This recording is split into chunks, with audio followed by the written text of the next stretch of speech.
Hi everyone. आप सभी का बहुत सारा वेलकम है एक बार फिर से मेरे यूट्यूब चैनल में, लेकिन काफ़ी दिन के बाद वेलकम है। मैं वीडियो काफ़ी दिन से नहीं बना रही हूँ और वो जानबूझ के ही नहीं बना रही हूँ, क्योंकि मुझे लगता है कि इस समय पर कोई भी वीडियो, कोई भी लेक्चर आपके काम नहीं आएगा। इस समय पर जो आपके काम आने वाली है वो सिर्फ आपकी सेल्फ स्टडी है। क्योंकि कोई भी गाइडेंस हो या कोई भी कोचिंग इंस्टीट्यूट हो या कोई भी टीचर हो, वो सिर्फ आपको चलने का रास्ता ही बता सकता है। चलना तो आपको ही पड़ता है। और मुझे ये लगता है कि रास्ता आप लोगों ने पहले ही चुन लिया होगा, अब इस पर चलने की ज़रूरत है। तो ये जो मंथ था आपका एग्ज़ाम का 1 से 2 महीने पहले, उसमें चलना सिर्फ आपको ही था। हाँ, लेकिन ये है कि किसी किसी को लगता है कि उसे वीडियो से बहुत ज़्यादा फ़ायदा होने वाला है, तो वो सुन सकते हैं। ये मेरा अपना ओपिनियन है जो मैंने आप लोगों के सामने रखा।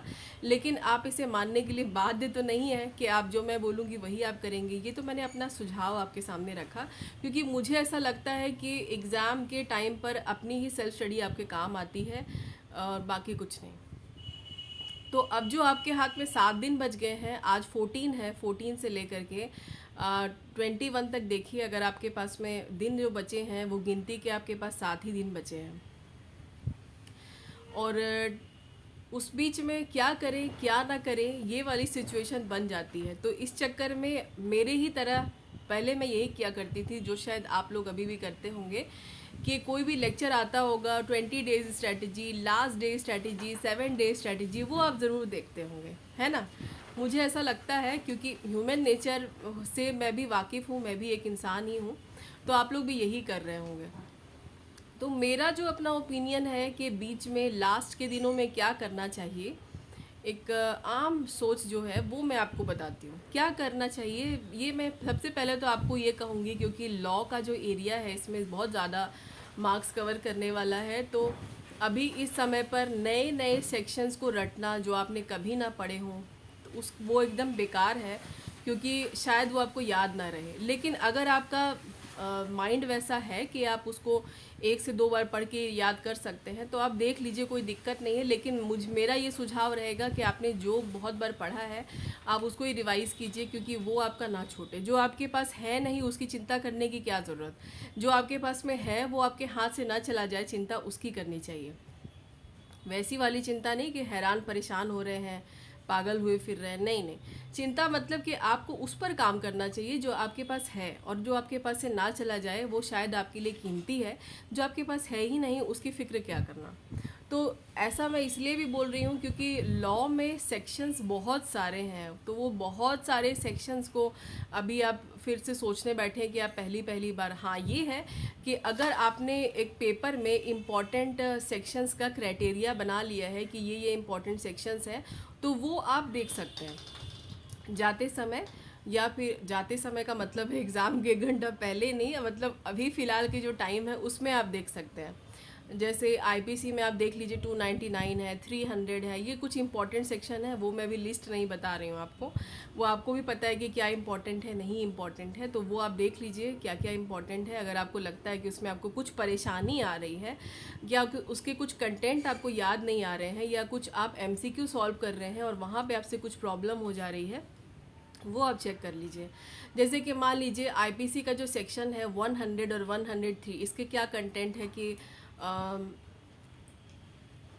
प्राइवेट डिफेंस के दौरान में कब हम किसी की मृत्यु कारित कर सकते हैं, अपनी जान बचाने, दूसरे की जान बचाने, अपनी संपत्ति को बचाने या दूसरे की संपत्ति। तो इसका जो कंटेंट है, बीच में जो पॉइंट दिए हैं कि वो कौन कौन सी सिचुएशन है जहाँ पर हम किसी की डेथ कमिट कर सकते हैं, तो वो आप ज़रूर देखिए। मुझे लगता है कि उसके कंटेंट जो है बहुत ज़्यादा इम्पोर्टेंट है। आपको भी पता है ये बात, आपने जब एमसीक्यू सॉल्व किए होंगे तो वो बहुत बार वो क्वेश्चन आया होगा बनाने के दौरान।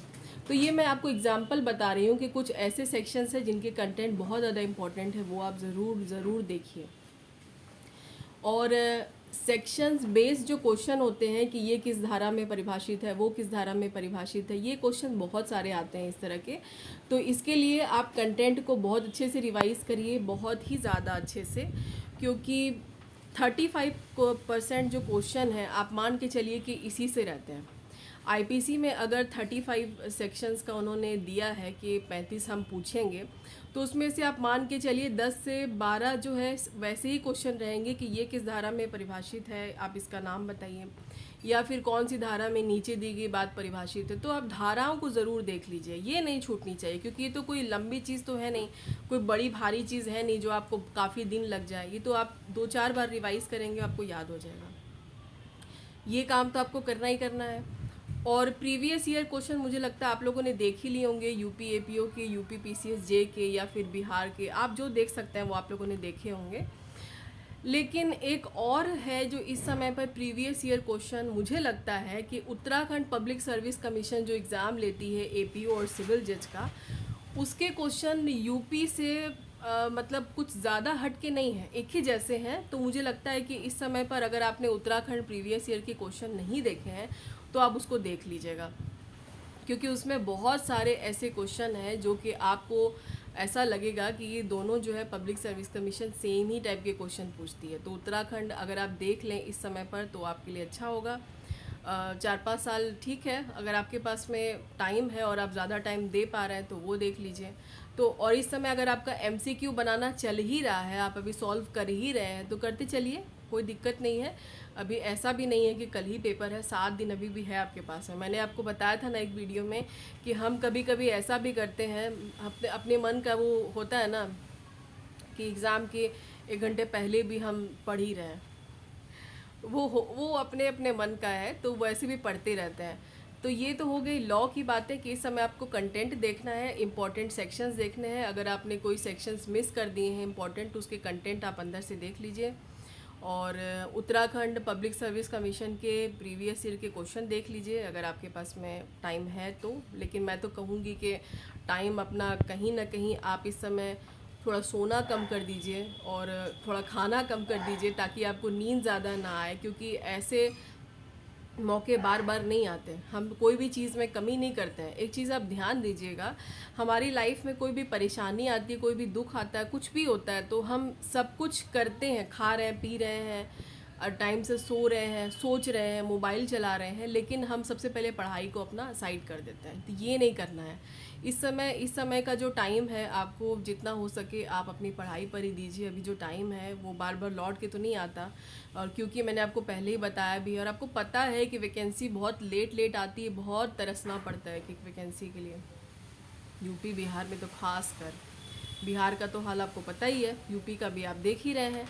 बाकी एमपी और राजस्थान की तैयारी हर व्यक्ति नहीं करता है, जो वहाँ के लोग हैं वही शायद करते होंगे। बहुत कम ही लोग हैं जो कि बिहार, झारखंड और यूपी की तैयारी को छोड़ के कहीं और की तैयारी करते होंगे। ये तो हो गई लॉ की बातें जो आपको लास्ट टाइम पे करना है। अब आप जीके में क्या करें, तो जीके में अगर आपने जनवरी से लेकर के जुलाई अगस्त तक के करंट अफेयर नोट डाउन किए हैं तो आप उसको रिवाइज़ कर लीजिए। पढ़ लिए हैं तो, नहीं पढ़े हैं तो 1 से 2 बार उसको पढ़ लीजिए। और अगर आपको एक ही वीडियो में सारे करंट अफेयर 6 महीने के मिल जाते हैं तो वेल एंड गुड है, वो देख लीजिए।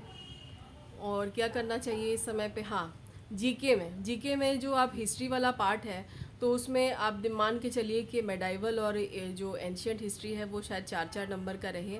तो उसके लिए आप जो है सिंधु वैली सिविलाइजेशन हो गया, वैदिक पीरियड हो गया, जैनिज़्म बुद्धिज़्म हो गया, मौर्यन एम्पायर हो गया, मगध एम्पायर हो गया, और ये तो एकदम देख ही लीजिए आप, इसको तो एकदम देखना ही देखना है, इसको तो छोड़ना ही नहीं है आपको। ये तो ऐसा मैंने क्राइटेरिया बताया आपको कि एरिया है, इसको तो आपको छोड़ना ही नहीं है, इसको तो आपको देख ही लेना है। और फिर उधर में मेडाइवल पीरियड हो गया, तो मेडाइवल पीरियड में आप मुगल्स ज़रूर देखिए, मुगल्स में जो भी राजा इम्पॉर्टेंट है। और खिलजी वंश में आप अलाउद्दीन खिलजी वाला देख लीजिए, वैसे भी उसी के बारे में डिस्कशन रहता है, अलाउद्दीन खिलजी के बारे में ही, वो देख लीजिए आप खिलजी। और सल्तनत पीरियड से जो आपको लगता है कि कुछ बहुत ज़्यादा इम्पॉर्टेंट चीज़ है, तो उतना मुझे नहीं लगता है सल्तनत पीरियड से बहुत ज़्यादा कुछ क्वेश्चन होते होंगे। और हाँ, गुलाम वंश जो से है उससे 1 या 2 क्वेश्चन रहे तो रहे, तो गुलाम वंश की जो इम्पोर्टेंट चीज़ है वो आप देख लीजिए। और क्या देखना चाहिए, हाँ, और ये मैं आपको बोलूँगी कि जो मॉडर्न हिस्ट्री का पार्ट है जो 8 नंबर का है, उसको तो आप बहुत ही ज़्यादा अच्छे से देखिए। अगर आपने देख लिया तो ठीक है, नहीं तो आप देख जाइए, बहुत अच्छे से देखिए उसको। उसमें भी आपको पता है क्या इंपॉर्टेंट है क्या नहीं इंपॉर्टेंट है, वो आप देखिए। साइंस में फिजिक्स, केमिस्ट्री, बायोलॉजी में सब वीडियो में सब लोग बोलते हैं कि बायो ज़्यादा अच्छे से पढ़िए, बायो से ज़्यादा क्वेश्चन रहते हैं। मुझे नहीं लगता है कि उनके मन पर है पब्लिक सर्विस कमीशंस के कि वो आपको क्या दे क्या नहीं दे। तो फिजिक्स केमिस्ट्री बायो में जो इम्पोर्टेंट पार्ट है वो देखना है इस समय। और बाकी आपको सब पता ही है क्या क्या देखना है क्या नहीं देखना है, आपके पास सिलेबस होगा ही, तो ज़्यादा डिटेल अब देखने का टाइम भी नहीं है। लेकिन जो चीज़ नहीं छोड़नी है वो मैंने आपको बताई कि ये चीज़ तो बिल्कुल किसी हाल में नहीं छोड़नी है, वो देख लीजिए। और अपना बेस्ट देने की कोशिश कीजिए। रिज़ल्ट क्या होगा इसकी चिंता तो बिल्कुल भी नहीं करनी चाहिए। पहले मैं भी यही सोचा करती थी कि इतना पढ़ने का फ़ायदा क्या, तैयारी तो हो नहीं पा रही है, एग्ज़ाम देना नहीं है, मतलब बहुत सारी बातें दिमाग में आलतू फालतू चलती रहती थी। तो ये मैं आपको बार बार ये चीज़ मैं भी अब अपने लाइफ में फॉलो करती हूँ कि आपको सिर्फ अपना अच्छा करना चाहिए। आपसे क्या अच्छा हो सकता है, आप कितना अच्छा सोच सकते हैं, आप उतना अच्छा करिए। उसका परिणाम क्या होगा कि नहीं होगा, मुझे हासिल होगा कि नहीं होगा, इसकी परवाह कभी नहीं करनी चाहिए। आप सिर्फ अपना अच्छा करिए जितना आपसे अच्छा हो सकता है। एग्ज़ाम पॉइंट ऑफ व्यू से बता रही हूँ, वैसे अपने जीवन में भी आपको अच्छा ही करना चाहिए जितना आपसे अच्छा हो पाए। उसका फल आपको मिल रहा है कि नहीं, आपको फल कब मिलेगा इसकी परवाह तो बिल्कुल भी मत कीजिए।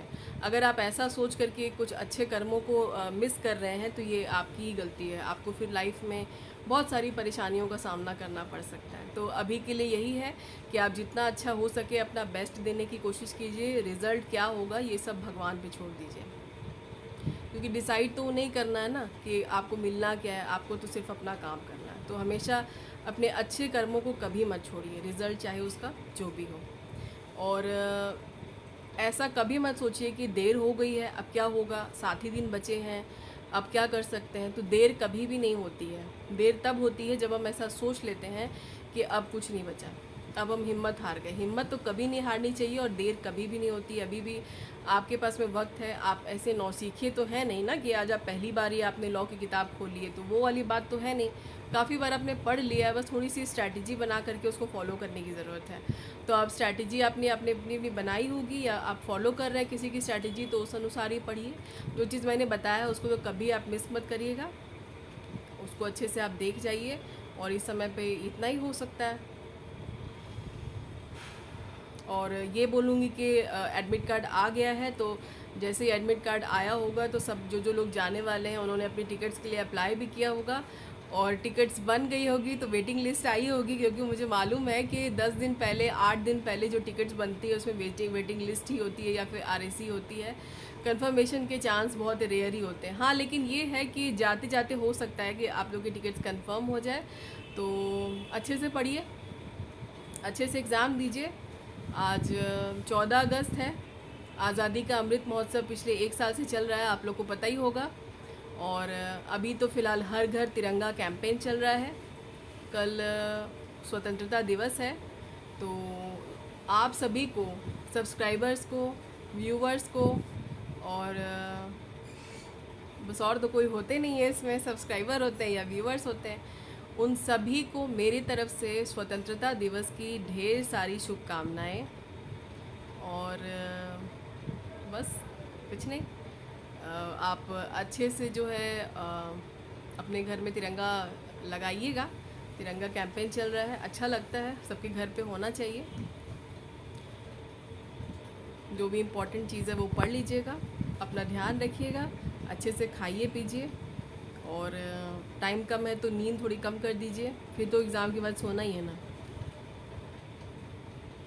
All the best, good luck and take care.